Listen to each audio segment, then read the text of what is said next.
back. Welcome. Welcome. Oh, Put whoa. the phone down there. Whoa. I was texting Crystal. We're collaborating on a menu for 4th of July. Nice. We're gonna be down at the lake. So I want to thank you, Mark, for the awesome Union grand opening party last week. It was a really good time. Thanks, man. The grandest opening. Congratulations. Red carpet and everything. Yeah, velvet ropes. That's a nice touch, right? You Nice had little velvet touch. ropes? Yeah. Velvet ropes attached. Did you have a bouncer? Attached to a Construction cone. I got to keep it blue collar. There you go. There you go.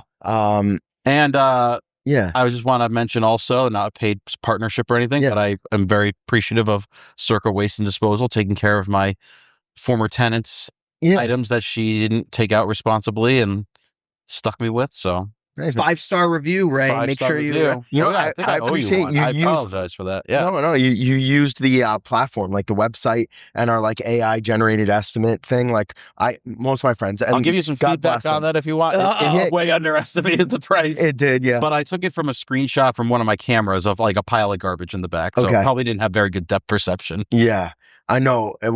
It's still being fine-tuned, but it is funny how like all my friends just text me and like I'll send the truck. It's all good. I love everybody, but like the ones who go through the website and it just comes back, there's like a little feeling of like, oh cool, it's working. I was trying to actually not go through you because I'm like, let me just see what the process looks like and see if Mark says anything, and you did. So kudos, good job. Thanks, man. Yeah, we've been shopping. We're expanding our inventory. We're trying to be that like not just like Fred Flintstone of demo guys. Like we're really trying to, we've got a meeting next week and we're going to take everything off the truck and like figure out like, do we have 7 sledgehammers and 1 crowbar? Like let's get the right tools for the right jobs. Did you pick up the Mini X yet? The Mini X is arriving soon.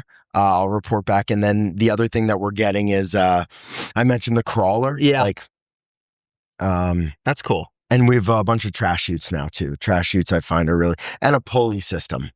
Oh, that's really good. Yeah, I'm working on like rigging up a way to just get like 44, brute garbage can down from the 4th floor that's full. Like if I can't get a chute, why not do that? That's those are like what, compound pulleys or whatever. It's every time you go up and down, you take away half the weight or something. It's like 8th grade science. This is the math that I'm like, when our kids start going through it again, I'm like, oh my God, I feel so stupid. That's what AI is for. Yeah. There you go. All right. What do we got cooking? Mentors, mentees, gurus. Yeah, I don't know. I think we masterminds. Like we've done how you learn. Yeah, like just getting into the business. How do you get up to speed quickly if you want to really kind of throw yourself into the trenches and like slingshot your real estate career? And I think Ray and I early on, when we were first starting out, we did was it before or after we did our first project? We did our first project in 2010. Yeah. And that concluded in 2011. Then we bought a rental property in 2012. Then we kind of just sat around and we'd probably be laughing at ourselves then, saying how little inventory there was, but compared to today. But we thought there was not enough inventory, and we thought MLS can't be the only. Was starting to tick up in price. Yeah, we could see that the recovery was happening and in full swing, and we were saying, we're never going to get there if we're just using the MLS as a lead source, or we must be missing something. So, as luck would have it, I think your parents got something in the mail, and we ended up signing up for this 2-day or 1-day. I think it was my parents got like a teaser thing. Yeah. Well, was it lucky or was it a waste of money? I would say it was both. I would say it was both. And even though we didn't find that the dollars spent equated to value, it did get things moving. It did get things moving for us. And we did get some nuggets of information, but no one is going, whether it's a mentor or a guru, no one is going to do it for you. Anyone that says, I've got a system and all you have to do is sign up and you're ready to roll, 99% of the time, they're probably full of shit.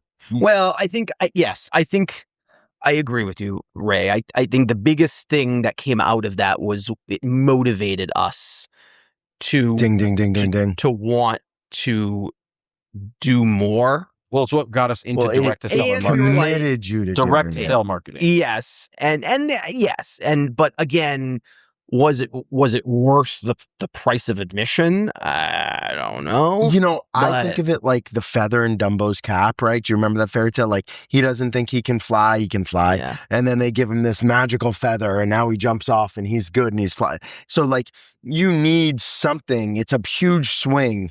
Like, you're going to wait in the dugout for a while watching other people play until like you get the courage to go and stand at home plate and really swing the bat.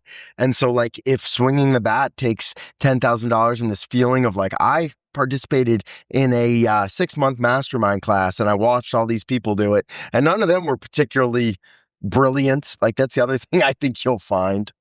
Well, I think the other thing that pisses me off a lot about the thing that I know what you're going to say. Yeah, that pissed me off was, I think like 75% of the content in these courses is like working on mindset and like a vision chart or creating something. a vision board and a like mantra all this you repeat every fluffy morning. bullshit that like, come on, like it's just, you're either going to be committed or you're not going to be committed. And we know that 99% of the people that sign up for these courses aren't going to do anything.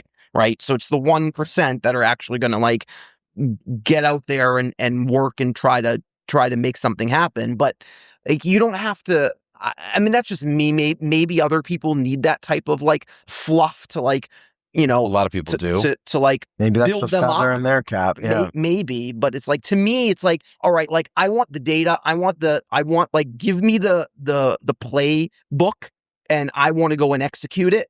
I don't need like the motivational speaker crap. But maybe that's just me. But they did give us some of that. They did. They did. So the thing was, and you didn't answer, you didn't say what I thought you were going to say. So I'll just say the two things that I thought you were going to say. I think it was evident just by the folks in attendance that you knew 95% of them weren't going to do anything with it. Yeah. They were there. They wanted to try something. They were sold a promise or hope, rather than, you know, someone saying they're going to do something. And the particular course that we went to, we're not going to name it or anything, but it was, you're going to have a mentor and you're going to have somebody you can talk to. And I remember I tried talking to this guy a couple times, couple emails back and forth, and that was it. And then we know other folks that went through other different programs and they seem to have a much better support network after sort of the sale, if you will. And then the last thing I will say is that, we did get a bunch of stuff. Like, I think we got binders and whatnot, but again, and like a USB stick and a USB stick, but so much of it, like, oh, here's a sample lease and here's this and here's that. So many things are specific to where you're working and operating that it's kind of useless because you're going to have to go and make your own that are tailored to your market. So it's like, it's good, but bad, right? Well, look, I think we can all agree it's like fitness influencers. There's no losing massive amounts of weight and getting jacked without hard work. There isn't a shortcut. You know, there's no substitute. GLP-1s and I mean, maybe now there is. That's what are those things? Not peptides Ozempic, now. Is that that's my I'm doing that. How do you like you it? are? No, I'm kidding. Let's go. You know, hey, I've lost my train of thought now.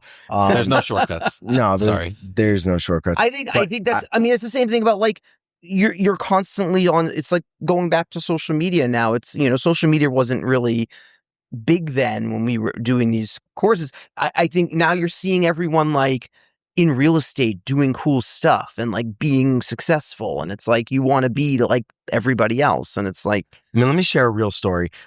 Shout out Brian Vizaretta, who's a good friend. Brian reached out to me. This must have been 10 years ago now. He's a young buck. He's kids. I'm 40. Brian's probably late 20s right now. So there's 10 years between us. And he's working at Consigli's a couple of years in, and I'm sort of doing development on my own. And he reaches out to me because he saw something that I had posted on Instagram that I thought was super cool. It was something that like, hey, this is very neat technology. And Brian was like, that's nothing. Like, let me show you what I just did for Harvard University, you know. And I laser scanned their whole rectory. And then we did all these construction documentation for. I'm like, whoa, this is crazy. So he reaches out to me with like a cold call or a DM. And he's like, yeah, well, can I show you really what's happening out there? And I was like, all right, let's see. So like, he taught me a bunch of stuff, and he was very like willing to share that knowledge. And in return, like, I think this sort of like mentor-mentee relationship just sort of formed. I think that's much more beneficial than paying for these guru classes. I think if you have something to offer. It might not be real estate related, but it might be technology related. It might be finance related. It might be anything that you're good at. I think being able to offer that to someone that you might want to partner with or become a mentee of or learn from, I think that's huge. I think you don't have to shell out all this money. I think it's like, I don't know, like I'm happy to share knowledge to people. I don't feel that like what we're doing is proprietary or super secretive. Like it's not like a patented technology that like you can't, come on. Well, data has gotten so commoditized and it's just a utility now. When we were getting started, right, the gurus were kind of one of those options that hadn't been sort of debunked because Bigger Pockets had just come out. And that was like becoming the authoritative collective mindset of all real estate investors nationwide. And something like that hadn't existed before. And I don't know if there are really like, guru courses happening anymore. I think by and large, they got shut down. The one that we went through ended up having a massive lawsuit filed against it for a number of reasons. And I'm going to tell you, there should never be a nationwide one because real estate doesn't. I watch very successful people on Bigger Pockets, and I don't get it. I just feel like Tom Hanks in the movie Big when they're rolling out that toys line. I don't get it. Like, what are you? It's like that doesn't work in Boston. Like, no, you cannot flip that. I would never get out of bed for that, But it's, other parts of the country are very different. But I know, but I guess my point is real estate is so hyperlocal. And that's actually like, I think the best part about this podcast in so many respects. Like, I think we've resisted the urge to really like be everything to everybody. And we're pretty New England centric. We did have, during our projects, when we were doing projects like crazy, we would do presentations, invite people to us, answer questions. But we did sort of reach a capacity where we couldn't answer questions all the time. And, that's why we started kind of putting a little bit of a gatekeep there. Like but I'm sure we're happy. Like, we're always happy to do these meetups at some of our projects. We used to do them a lot. And present kids. What? Yeah, pre-kids. And going and presenting at some of these groups. Like Ennis has a great group in kind of like westernish Massachusetts, or like, I guess, I don't know. Not central. I was like western-ish. I think Framingham. A lot of this stuff comes down to patience. And it's because like even what you just explained, that sort of reciprocity principle, like you can't just like put some nuggets out on social media and think like, all right, I've given so much of my, no, like it has to be a sustained period for a number of years. And even the same with like a mentee-mentor relationship, like someone approaches me, it's like, there's no 35-minute meeting that I'm going to give you that's going to like, you're going to walk away going like, I got it. I know the formula now. The biggest thing in real estate is experience, I feel. Yeah. And the longer you're in the game and the longer you're doing it, the more experience you're going to get, because every project is different and there's nuances to every type of build. And there's new technologies coming out and new ways to do things. And, to your point, you can't go from 0 to 100 like that. No, it doesn't happen. You can't learn everything from reading. You can read every book and you still won't know how to be an investor. You've got to do it. Yeah. I mean, I think the Ray Dalio, I credit whatever success I've had or achieved to my knowledge of knowing how much I don't know relative to what I need to know, and then finding people around my periphery to help me plug all of those many gaps. And like, to make a building appear out of nowhere takes a lot of specialties from a lot of various, people. And so like, I guess I'll plug the union. Like, that's the whole concept of the union. It's like to get all those people, be it architects, GCs, interior designers, subcontractors. We had a product rep vendor just join us whose entire world is flooring and wall coverings. And just get all those people under one roof. And there's some reciprocity to all of this stuff where it's like, just answer your phone, be very willing to give. Or like respond to a DM. Yeah. Like, it's just basic stuff. I don't know. I don't feel like I have to go out there and take 50% or whatever of someone's equity, like if just to like give them some advice. No. Right? I don't know. Yeah. To me, it's just whatever. To each their own, I guess. Yeah. Okay, so we going overrated then on gurus and maybe appropriately rated on mentorships? The word mentorship is overrated, but networking and like not in a cheesy sense, but in like a real value, like friendship, Yeah. you know, a way where that's underrated. Right. And courses, I think done correctly and thoughtfully, probably underrated. Do you think they're underrated? If it's the right course. I don't know. I took classes at BU when I was leaving Suffolk on real estate finance, and I've always kept in touch with Jonathan Keefe.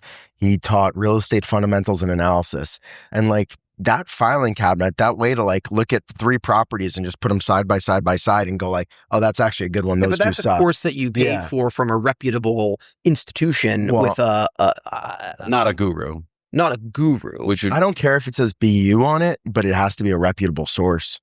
So there are reputable sources out there, and the course has to be, you know, the real, not just, you know, this is the mantra that we say every morning when our feet hit the floor, and then we make our bed, and then we're successful. Like, that's not how it works. No, I agree, but you're also not going to, you don't want to have someone pay for some sort of playbook and then like expect them to go out there and be, you know, super successful and execute it. Yeah. You know, it's just, I don't think that, again, we talked about that. It's just not, I don't think it's feasible and it's not achievable in just what we do. Yeah. I'm not confident it's achievable to become a true real estate developer from nothing. Like, I almost think, you know, you see a lot of real estate developers who were something else. Yeah. If you can get into real estate and your first deal is profitable, whether it's $1 or maybe, you know, if you make a lot of money, great. But I mean, you have to not only know how to analyze the deal, but analyzing the deal means you have made the correct assumptions on what you'll sell it for and what you'll build or renovate it for. And when you have no experience and you're trying to rely on others who their numbers may be based on the fact that they've got existing relationships with different people in their network, it's really hard. You know, it's like somebody coming to you, brand new customer, right? You're like, all right, here's the price. And then you've got somebody that's been your customer for 10 years and you're like, all right, you're going to get a little bit of a discount. You've been with me forever. They get a natural advantage there. You know what I mean? Yeah. But it's not just the numbers. It's just the fact that the experience, it's really hard to go and do your first deal, I would say. It is. And it's also because real estate's a very capital intensive business. I say it all the time. Especially here. So how do you get into it without capital? It's like the original sin is just borrowing and borrowing and borrowing and having none of your own money to put in. And at the end of the day, you sort of making everybody else a lot of money. I also think we were extremely lucky in the time period that we were getting into this business. Yes. Right? Like, we got in when shit was rock bottom and we rode the wave. And so I think it's still riding the wave. I mean, there has not been a crash. Well, so maybe the last few maybe years that's have something been to discuss. The last few years have been a little weird, but flat. But yes, I agree. That's it. We've been extremely lucky. Maybe a and couple I think percent down. Yeah. I think it's much more difficult to get in now. But it was funny thinking back to 2015, 2004, like interest rates were zero, developments were super profitable. And all I could think was, I wish I got in this 10 years ago. Yeah. I'd look at the guys ahead of, you know, a generation in front of us, we like to say, the Dave and Dave Cedarwoods of the world. I'd be like, if only I was 45 instead of, you know. That's fair. Yeah. That's fair. So I think there's always opportunity. And probably today, I think people look back and be like, can't believe I bought Lynn back then for this or Chelsea or whatever it wants to be. It's fair. So where is that next place? That's always the question. That's right. That is the question. On that note. Hey guys, thanks for joining us on the YouTube channel. We've been putting a lot of time and effort into doing the video production. So it's awesome to have some new subscribers there, and we appreciate all your feedback. And we'll see you all in the next one. Thank you. Bye. Later. Cheers.